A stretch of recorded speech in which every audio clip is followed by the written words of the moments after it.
to the yarn sampler. My name's Eve, and today I am bringing you some samples from the Loops and Threads line. I am going to be working with the classic cotton big ball.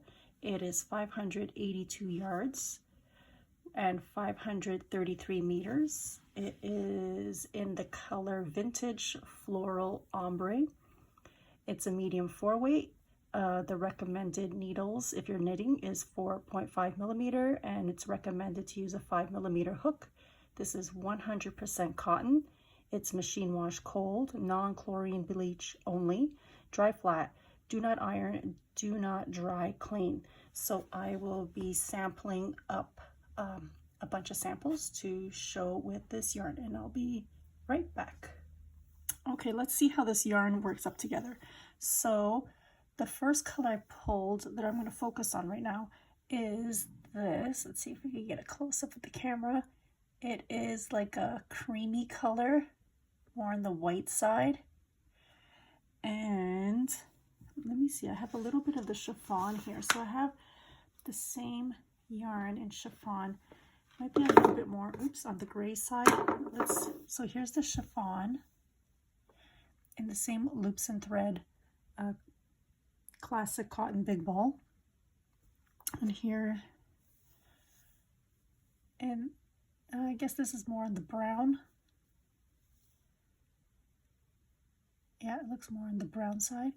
Okay, let's get rid of the chiffon, go back to the yarn, and then the color that comes through next is on, this is about, let's see how many, I'll have this on inches.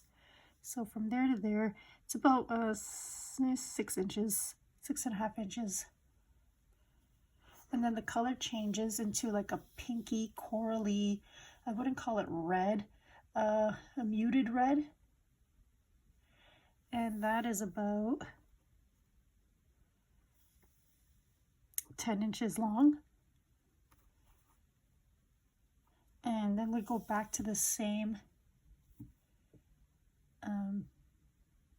maybe call it natural, I don't know really what to call this. And this is then again another 6.5 inches, and then the color changes into, it looks like a bit on the greeny gray side, and as you pull across it gets into this blue. So I'd say the blue is a bit on the green side also, and you keep pulling and it goes back to, well, not really. So one is more lighter than this. So one would be gray. So when you first pull out, so here it's more on the gray-green side. Here it's more on the bluish-green side, and you keep going. Then it's like this little, I don't know, light, very light green, hints of blue. And keep going, it gets back again to that blue, the darker blue. And back to that beginning part where it's that gray green, and back to that off-white, maybe we'll call this off-white, and back to the pink where it turns into this red, and it starts over again. So that's the pattern of this yarn, the colorway. So it goes from an off-white to like a muted gray, red, reddish gray, again the off-white, a grayish blue, a deeper blue, light greeny color blue, and it resets. Oh, and I didn't see how long these pieces were. So from when we get to this grayish color, let's see, that's about 5 inches until where it transitions into the blue, and that ends with a deeper color around 12 inches. Let's see, from 12 inches back to that other blue, it is 10 inches. Then that blue starts again. We're looking at about approximately 8.5, 8 inches, maybe not 8.5, 8. And then we're back to that off-white, and then that red and back to the off-white, the gray, blue, green, and then the blue again, and it just keeps repeating. So that's the composition of the colorway, and here's the twist. You can twist it out pretty easily. So it's very splitty. It's super dry. So I have been making samples before I showed this, and my hands have been destroyed. My knuckles hurt, my hands hurt, my fingers are dry. It's a super drying yarn. Okay, so I'm gonna roll this up. This is all I have left after all the samples, by the way. And I'm gonna show you one where I know I don't have enough in here to complete. And I was just playing around. I was watching a TV show.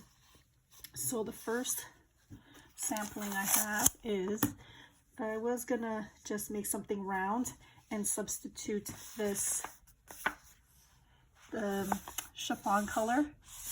So this is the same thing. It's the classic cotton big ball, except this is in the color chiffon. And I was pairing it up with the floral, and it came out with this circle. Let me flatten it out. So it's basically single crochets in the round, and I wasn't paying attention, and I just did this ugly little seaming. I just went back and forth. I didn't do the greatest job here because I wasn't sure how I wanted to show this sample, but then I didn't undo it, and it came out a bit too hexagony. So my increases should be in a different place. However, just to see how when you match it in a single crochet with the chiffon and then another color cutting through, that's what it looks like. Then I thought, oh, maybe I'll just make like a bucket hat, and I didn't like it. And here you can see I got a little lazy. But if this was the beginning, I'm going to pull this and make something else. I don't know yet what I'm going to make, but so this would be the top. Pull this up just a bit. So this would have been the top of the hat. This would have been I don't know, what do you call this part? The face, and then the brim eventually would happen, but I'm going to totally frog this. But here it is as double crochet, and then the floral ombre and double crochet. So if you did a striping pattern, it would look like this. So we've got a striping in single crochet and double crochet, and this will be gone. I'm not liking it. Yeah, I don't think it's not my style. It's not that it looks horrible, it's just I really didn't do a good job right here or down here. But at least you have the idea of what it might look up to. Okay, I'm gonna go grab the rest of the samples and I'll be right back. Okay, so we're back with the samples that I made. These are the small swatch samples. And this is what it looks like as a slip stitch. And if you can see, I'm pulling it apart, you can see that it does pool a bit. So it does that argyle effect. Kind of see that's happening right here with the dark, and then with this reddish color going through, and the lighter color. I'm going to pull it apart so you can see. Can you see that happening? So this would probably pool really well. And again, it is cotton. I find this to be super drying. My wrists and my hands, they hurt after doing these samples. And I did I'll show you soon. So this is the slip stitch. Then went to the basic double crochet. And this is what it looked stitched up. And you can kind of see there's this jag happening here with the double crochet, and all of these were done with a 5mm hook, and it's not horrible, but I do think that in the slip stitch you do see that color pooling. Okay, and now so we got slip stitch, we have the double crochet. Here's a super close-up. And the next one I did was granny stitch. Where's that? So I did 2 samples, but I'll show you just what it looks like with 1, 2, 3 rows. So that's our granny square. And I find this to be a little busy for a granny square. So then I went for the white, and that's chiffon. And I made a border around, and I still find it a little bit busy. maybe with a double border of white, it would look like these would be like pops of color around the white as maybe like a neutralizer or something. But I do find it a tad busy when it's clustered like this. Okay, so we got one like this and its cousin. Okay, then the next one was the moss stitch. So this is what it looks like as a moss stitch, close up. A little hair there. Okay. And here, you can't really see the pooling that much, even stretched out. Yeah, so it doesn't really have like a pattern like this one has the jag happening here where it has like a chunk here and a chunk here. Like you could see these lines of colors going through. And this one you can really see how it could possibly be like an argyle effect. This one not so much. It's still pretty. Okay, so we have the moss stitch done. And then after that, I went and I did a circle. And I did them in two separate sizes. So this is a 4mm hook. And this probably would have been better to do the double crochet instead of the single crochet for the hat, and all in one solid color maybe. I just find that this is very, I don't know how to describe it. It's a lot happening, but the colors are so pretty. And then I went up to the 5mm hook. So again, it's both 1, 2, 3 rows. Here it is a little larger. It's still the same effect. It's a lot of color in one spot. And then what was next? Then I went for a ball. For those who do amigurumi, you want to see how this might look. So this is what it looks like. And I did a 3.75. And this destroyed my hands. After I got up to about up to here, and I had to put it down. Like my hands got super dry, got like cuts everywhere. I got a cut here. I don't even know. I think was this the yarn, but my hands got super dry just playing with this yarn, and I didn't overstuff it. But you can see. Let me see if I can just squish it. You can see the stuffing on the inside. So maybe going a smaller hook would be better. And squishing it around doesn't really hold its shape that well, so maybe a smaller hook size would work a lot better. Maybe I don't know, a 3. Okay, so that's what it looks like as a ball. And then we have the willow stitch square. Well, let me get these out of the way so they don't take away from the look of this. So again, in the skein, this yarn looks like super pretty, but in the square and in the round, I'm not too sure about it. It just seems like a lot's happening, and you don't really see what the pattern can be or what the pattern is, especially in this willow stitch where it has different, what's that? Oh, nothing. Where it has like these little areas which probably would show more definition in this stitch. So actually, you know what, I'm just going to go over here. I'm going to go grab a solid so you can kind of see what I'm talking about. Okay, so I have the solid, and even in the solid, see how you could see like where the design is, and this one it gets hidden. There's a bit of a side-by-side. So this might be a bit too busy to do a whole blanket in the willow stitch. It's a bit much. This one you can solid, but I've done others that weren't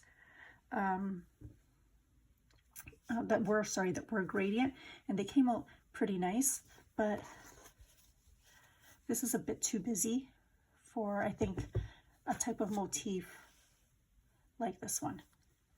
Okay, and then I tried to do a project that was a little bit bigger. And here it is. So someone in the last one of my videos, I did a bag and they asked if I had a tutorial. So I am going to do a tutorial for this bag, which is done. I just have to like figure out how to edit everything. But here I have a market mesh bag, and we got the handles in that chiffon color, and here it is with 2 rows of the floral, and then we have the chiffon. It has 2 rows, and here's the stretch. A pretty good stretch. I think bags should mostly be in cotton, but acrylic works, just gets a little stretchier and it pills a bit more. But this is what the bag looks like using 2 different colors, and I will have a tutorial up soon. It's just a basic market mesh bag, but just how I switch the colors. There you go. So then I decided to do another bag. Okay, so I'm going to move this guy. Tutorial coming soon. And use the same 2 colors because I want to get rid of these skeins. I don't want to have mini skeins all over the place. So this is just another simple bag. And I started with the vintage floral ombre. And then I decided switch colors. Let's see what that looks like. So we went from the busy colors and then went straight to a block of a simple color. And when I was doing this, I was like, oh, if I had this cotton in, let's put this down, and maybe this light blue in the top, it would look just as great. Yeah, maybe even that blue, this blue color right here, it would look also nice. And basically this came from the top of my head. I do not have a pattern for this. It is, the bottom was, I don't know, 5 rows, maybe 6 rows of single crochet. I went 51 chains, and then I just went 50 single crochet one way, single crochet 50 another way. And then when I got to the end of 5 rows, I went across the end with a single crochet, 5 different spaces. And then I went across this way. So you see how the stitches switched. So I'm going the opposite direction. And then, where is it? I don't even know where I started. I chained 3. I should have chained 4. But where is it? Is it here? Here. So I should have chained 4, but I tried to start with a stacked single crochet right here to start the body part of the bag from the bottom, and I should have just chained. So I went a single crochet, skip a stitch, double crochet, single crochet, or sorry, chain, double crochet. So it's chain, double crochet, and you skip 1 stitch. And when you go the next round, you slip stitch, and then I should have done a chain 4, but I decided to do a chain 3. And you can't really tell. I mean, the gap isn't that significant. And again, it's the same chain, double crochet, chain. And what I did was, instead of going, let's see, how can I show you? Okay, we'll take this guy. So when I was going into the stitch, the row above, how can I show this? Wrong way. Okay, I'm just going to do a quick stitch here to keep my stitches. Maybe you can see better in the white, so they don't go, so these stitches don't go off in a slant, and then when you turn it, go, you know how sometimes they go in the opposite direction? You can see these are like very straight, very straight. So what I would do is, so I'm just going to chain 3 in this hat that I'm going to undo. Okay, so I'll do regular double crochet here. So in a regular double crochet, you would just go into the stitch part here. So here is the stitch from below the double crochet, and you pretty much just find the hole, go underneath, pull up a loop, go through 2, go through 2. I'll do that again. So this is the regular double crochet. My thumb's in the way.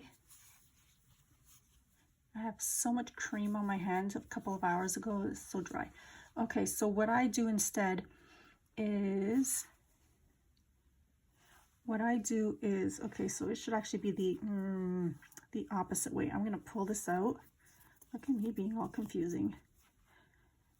And I'm just gonna do a few of these because I'm not turning my work. So this way I turned my work.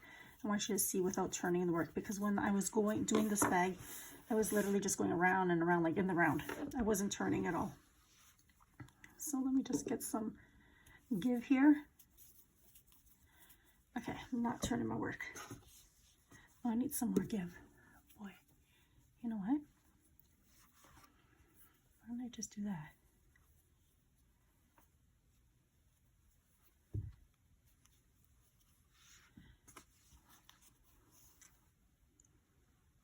Okay, let's see if this works. So I'm gonna do a fake double crochet here. Okay, so, okay, that's my fake one.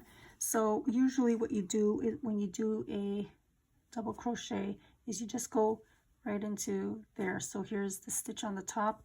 You put your hook underneath that one, pull up a loop, go through 2, go through 2. You do the same.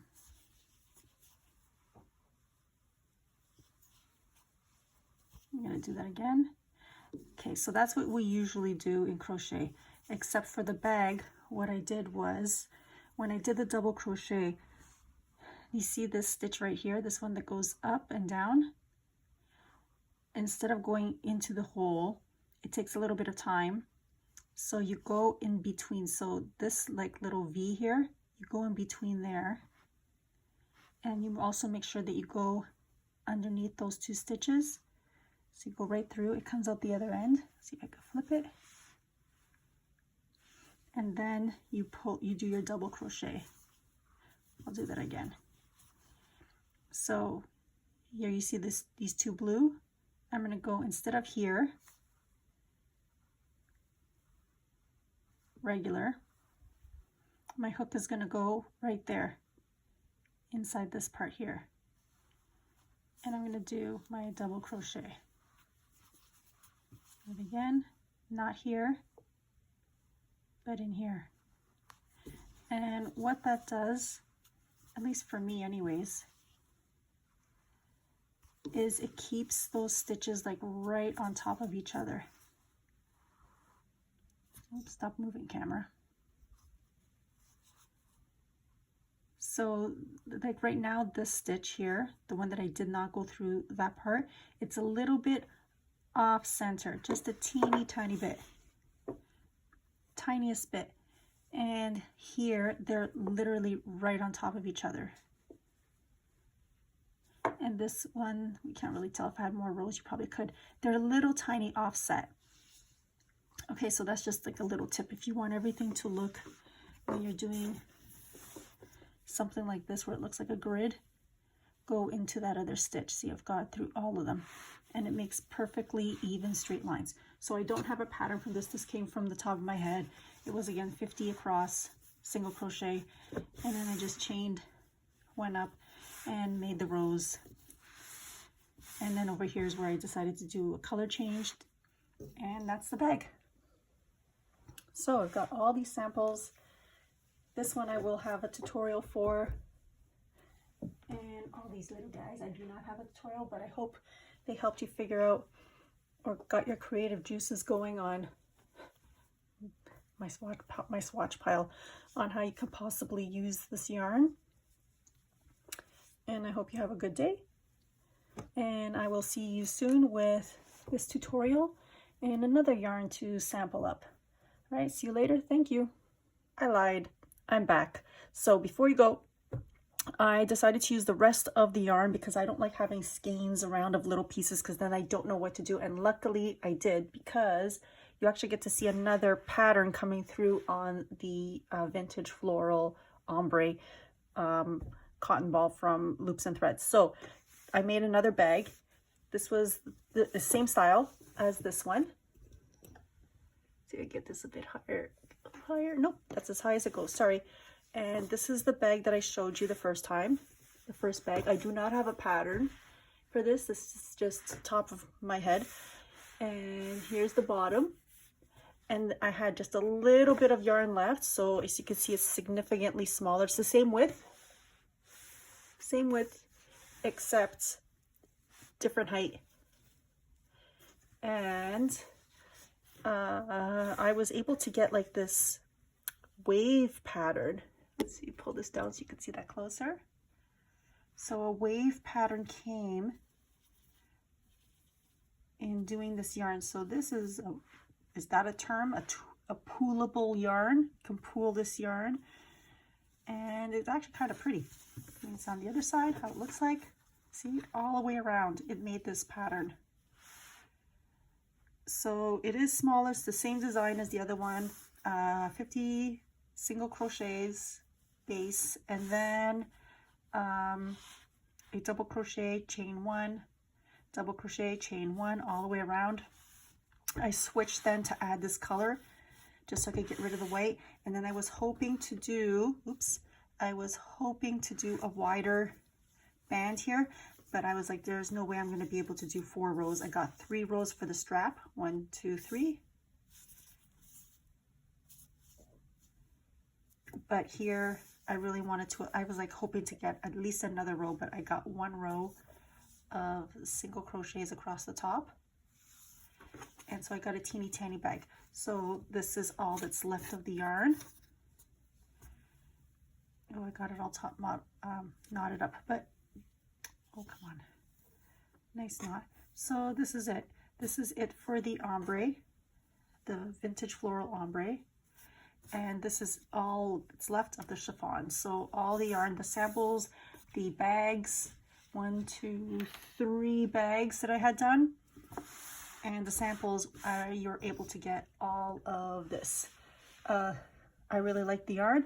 It was taxing on my hands. My hands still hurt. They hurt so much, and I was like, you know what, since they hurt and I want to get rid of this yarn, I'm just gonna go through the pain. I made this. Hopefully one of my students in my class will like these. Usually I give my stuff away to my students or to neighbors or friends or family, and they'll like it. They'll be happy. Okay, so now for real, I will let you go. I hope you have a great day, and like and subscribe. Thank you.